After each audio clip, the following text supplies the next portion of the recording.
You're listening to the PZinner Network. For more great podcasts, go to pzinner.com.au. PZinner and Co. Spoiler alert. I mean, honestly, if you listen to this podcast, spoilers. Spoilers. It's not the master, but we do want to talk about it. We've got 15 minutes on the clock. This is Raston Warrior Reviews. They move like lightning. Okay, Church on Ruby Road, 15 minutes, go. It's a brand new Doctor, Doctor 15, Ncuti Gatwa. Ncuti Gatwa, a revelation. Yes. Gorgeous. I love him. He felt like the Doctor. There was no point in this whole episode where I questioned that he was the Doctor. It was a beautiful performance. It was tender. I think we have the very first sartorial Doctor. Yes. He changed costumes 4 times in that episode. I loved that he changed costume to reveal when Ruby came into the TARDIS. He just posed and was standing there in his new fit. Yeah, it's like, I need a new top. Quick, get me a new top. It's a bit 70s, really. It's like he stepped off the set of like Life on Mars. I loved his vertical striped top, a bit like Jodie's top, but vertically striped, and it has the open collar and chest with the. I love his rings too. Yes, I think those are just like useful and fun. He's got something like 5 rings. I think I counted. He has a double chain necklace. He has a moustache. This is the first Doctor. First regular Doctor to have facial hair. Oh. Yep. Yeah. The War Doctor had a full beard, but this is the first regular Doctor to have facial hair. His hair, I believe I also read, has a blue tint through it. Yes, he says that in one of his videos about his costume. Yeah. I had not watched many videos of him and Millie Gibson together, so I didn't really know what to expect from Ruby Sunday and Millie Gibson. Knocked it out of the park.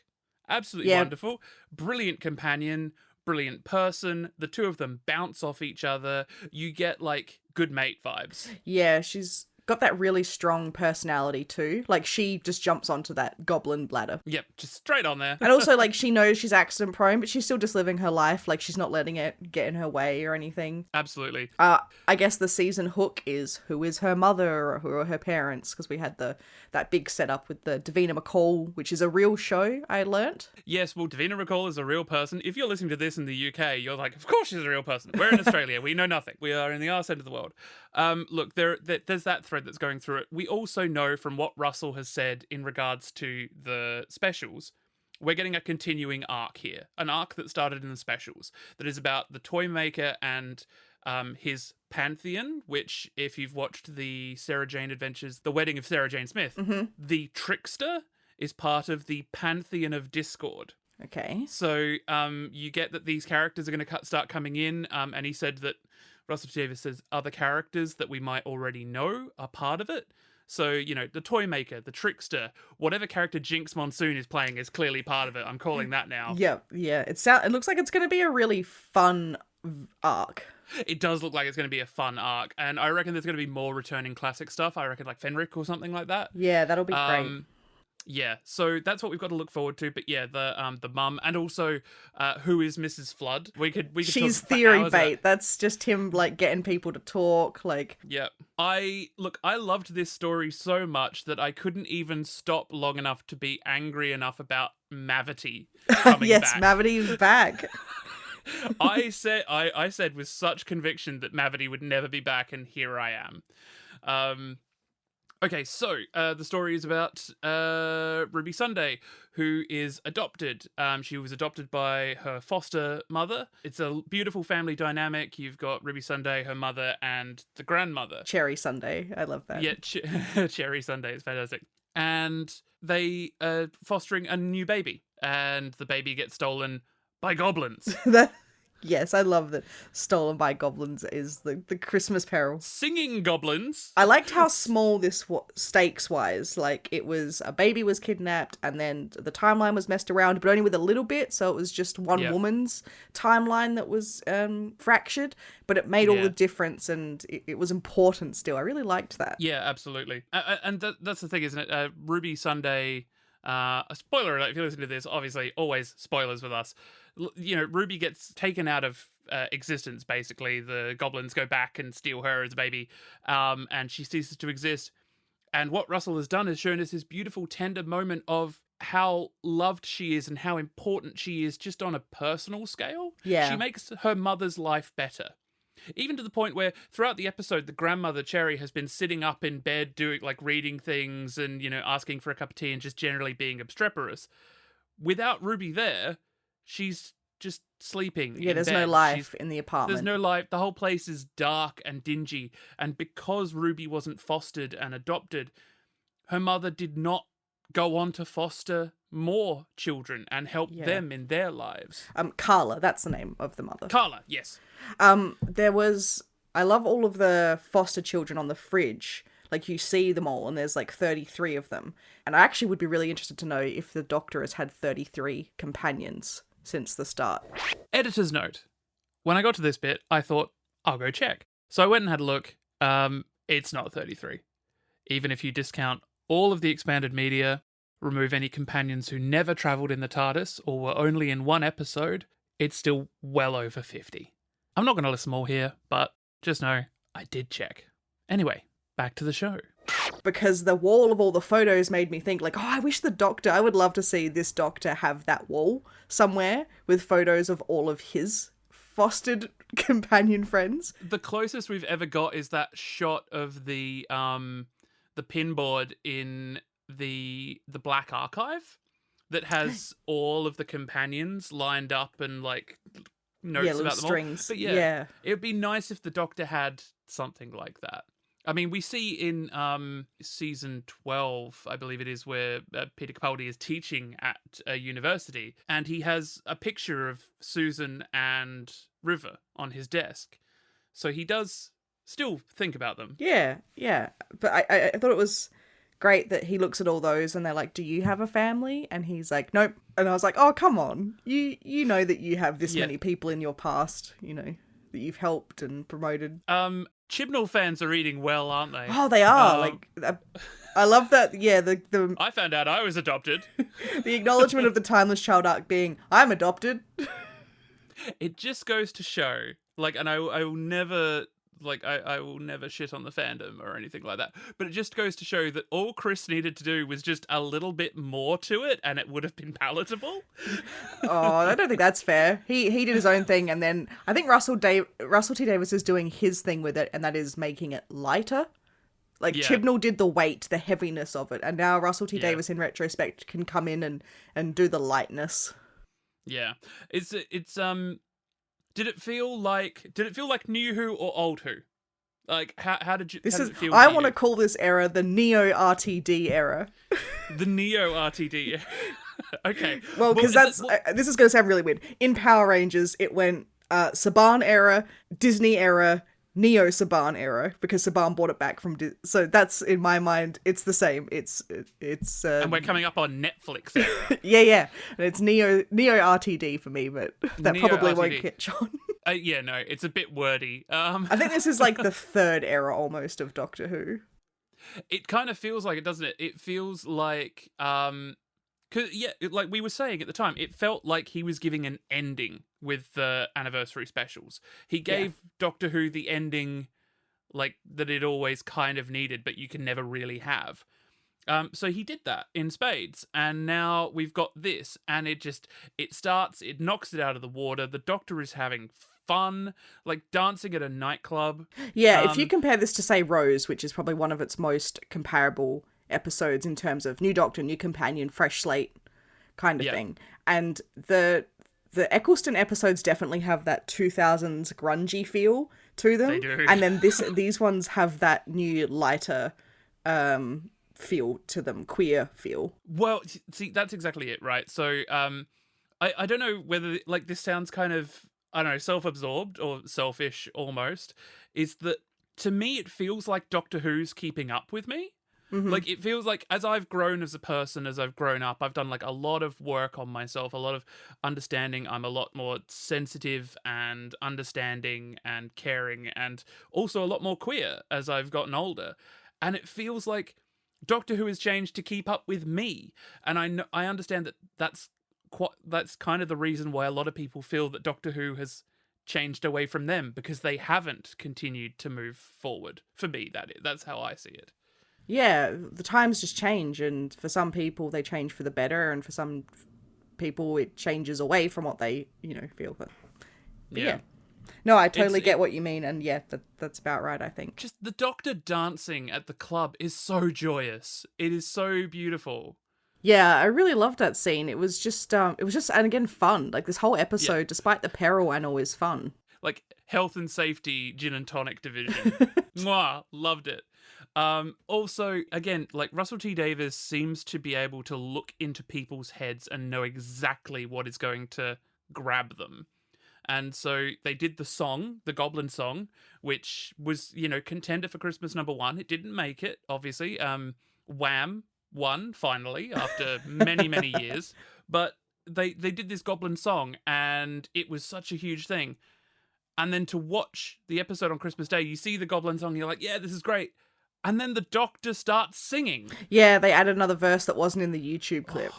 Boy's got pipes. Yeah, he does. And Ruby joined in too. Yes, I know.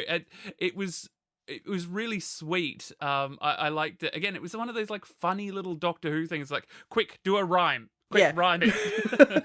I loved the Goblin King puppet. I adored that thing. It was probably, as much as I love the Doctor and Ruby, this thing was my favorite.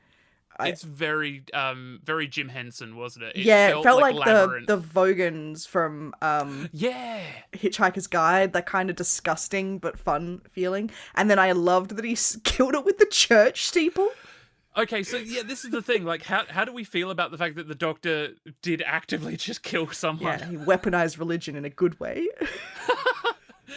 I see. Knowing the work of Russell T Davies and a lot of people on Doctor Who, I reckon he's probably a huge fan of the original 1960s Omen. And so he remembered when Patrick Troughton, who played the Doctor, got impaled by a church steeple in the Omen. Yeah, I mean, we don't know that it killed the Goblin King. It might not have. It's weird, isn't it, how everything just sort of faded away in sort of a gold light and things were just sort of falling off the ship and then just disappearing. Yeah. Which was it was cool. And of course it was a very conscious choice of Russell T Davies to like see Ruby's mother walking away. Yeah, not to go after, like, that's Ruby's thing. That's not his place to meddle. Are we going to speculate? Like, how do you want to speculate about this? I don't think it's guessable. I reckon, like, I'm putting money now on the Red Dwarf twist. Like, it's going to be Ruby Sunday was the one who dropped her own baby self off at the church. Well, I wondered about that because whoever it is was wearing very modern boots. Yes, exactly. That you could see. And there are two things I want to mention specifically. The line when Ruby was like, we could get out of here faster if you help me with this door.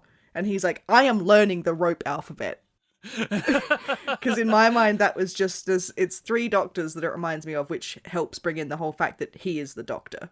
It reminds me of 6, just like snapping at a companion. Yes. It felt like 11, but it also was very reminiscent of Rose. I'm resonating concrete. Yes. Like, yeah, absolutely. That just felt like his characterization going back through to different regenerations, because you could hear those others all saying that. Yeah, absolutely. It's, well, I mean, this is it. The I don't think anyone can ever play a bad Doctor. Like anyone originating the role, because they've got so much to draw on and they are always going to put their own spin on things. No one in my mind has ever played the Doctor badly. No, I don't think so. But Ncuti Gatwa just knocked it out of the park, and the fact that he can show in his performance all those facets of himself and the character is absolutely brilliant. I loved the whole rope thing. I loved the whole. I mean, we've talked before on the podcast about how much I enjoy when alternate science comes up. Yeah, and he loved it too. Yeah. He was like, "I'm learning a new science. I'm learning a new thing as we go." Like, yeah. How do we feel about the new Sonic, the new Sonic mouse? Sonic computer mouse. I mean, I'm not a fan of it, but I mean, that's just me. I don't think it's bad. It's just not my favorite. I mean, I'm going to buy it. Like... Of course you are. Of course I am. I also just want to say, we got a Harry Houdini reference, which always. we know from Big Finish that both the Master and the Doctor have both spent time with Harry Houdini and name dropped him. Yes. People do love to name drop Harry. Yeah, But he it did was- say. But this line was great. Was it? It was a long, hot summer Yeah. with Harry Houdini. Yeah, because I think it was last time, it was Seven, Sylvester McCoy, who mentioned Harry Houdini, and McQueen Master, who mentioned it as well. Yes. Both in Unit which is in Dominion. our episode coming up. Yeah. Yeah. Okay. Is there anything else we need to talk about on this episode? I mean, it was great. It was brilliant. It was wonderful. Yeah, no, I'm looking forward to more. I think we can end the review there. Click, done. Okay. So I wanted to mention, the news came on Boxing Day morning that the actor Richard Franklin, who had played Captain Mike Yates in the 70s, had died rather sadly. He passed away in his sleep, according to his family. Mm-hmm. A brilliant. He was a great actor. It's funny that, like with a lot of early Doctor Who stuff, the performance on TV was great. Like it was great as it was, but working in audio as well, like he really gave a new dimension to the character. Especially not Big Finish. I normally talk about Big Finish a lot, but Paul Mars's Nest Cottage Chronicles for BBC Audio, where an elderly Mike Yates is the companion of the Fourth Doctor. I have them on vinyl. okay. They're very, very cool. Yeah, I really love Mike, and he comes from that period of Doctor Who where they all were a family on set, like him and Three and Delgado and Katie Manning. yeah, and Alistair, the Brigadier. The Brigadier. Like, they all admit that it was a family, and they all loved each other, Yeah. and they all had so much fun together, and what a great period of course, Doctor John Who to be a Levine as part well. of. Yes, absolutely. And like for someone who, like, his character was created purely to be a love interest for Joe Grant, and then of course they found that they didn't need that anymore. They could have just left his character alone, but he got some wonderful characterization. Especially, they turned him into an unwitting villain in the Invasion of the Dinosaurs, where he wants to help the Earth, but he's fallen in with this sort of crowd of eco warriors who are planning on, bringing the Cretaceous period into the present. Yeah, and then, I mean, so memorable also that they brought him back for the Five Doctors for just a couple of lines, but he was still there. Yes, he was. And the best cup of hot chocolate that Unit ever knew. Yes, yeah. Did you use my Bunsen burner? He will be very, very fondly remembered. It's sad when these things happen. I wouldn't be surprised at all if, come the new series, there will be, in loving memory of Richard Franklin. Yes, because they would have impossible for them to have done it for this episode. Well, it would have aired. It would have aired, but before he died. Yes, very, very sad. So it's been a mixed day for us here in Australia, getting the new Christmas special and then finding this out. So yeah, it was very sad. I think I saw a lot of Mike Yates posts go up on my feeds, but I was trying not to look at anything Doctor Who related. Yeah, And it was weird because part of me was like, "Oh, there's a lot of Mike Yates content today. I'll just don't look at it, just scroll past." And because part of me was like, "Is Mike Yates referenced in the new episode?" And then I saw later, and I was like, "Oh, okay, that's why." Yeah, I mean, especially seeing as it looks almost certain that Unit's back again. So I reckon that there will be something in there. But yeah, that's it. That's all. We will be back with new episodes in the new year. And of course, come spring next year, we'll be doing these again for all the new episodes. Yeah, I can't wait. Okay, cool. Thank you so much. And we'll be back soon.